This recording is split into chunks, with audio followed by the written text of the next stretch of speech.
How deluded is Jeremy Kyle? So this week saw the end of the Steve Diamond inquest, and surprise, surprise, the Jeremy Kyle show apparently wasn't to blame. Jeremy then talks exclusively to The Sun, and this is what he had to say. Wow. Filming was cancelled, went home, and I never went back to Manchester. And you know, you spend that weekend thinking, geez.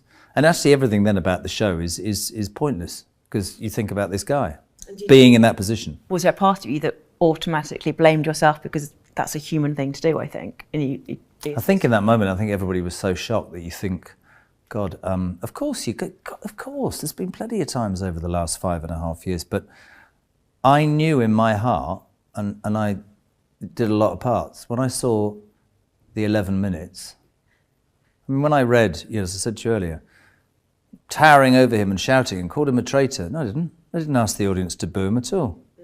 I said to them at the end, give him a round of applause for being brave enough to come on. Some of those accusations were so wrong. But Jeremy, was you watching the same thing? Because look, let's take a clip of the on-air footage. Since the start of your relationship with Jane, have you passionately kissed anyone else? She said no. Why did she say no, Steve? Because I was telling the truth. Tess says you're a liar, pal.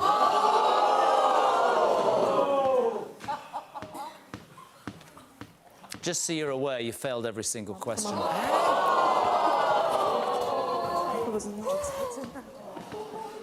Oh my God, I was never unfaithful. Gotta go and talk to her. And yes, up until this point, you was right. You wasn't berating the man. But then you did this. God. Oh no. I thought he was gonna buzz. But I wasn't. I've never been unfaithful. I find it quite interesting. I'm really sorry. You're better than that, by the way. I find it quite interesting that the audience thought you were telling the truth. I wouldn't trust you with a chocolate button, mate. Honestly, you are. I don't think you even know what the truth is. You've done it. You've done it. Everything. Jane, I haven't. So you go to your fish and you meet her and everything. So that's wrong, is it? Yes, I swear. So the serial liar goes into the Jeremy Kyle lie detector and gets called a liar, and my test's wrong, yeah? And you sit there and say that you stand by your lie detector.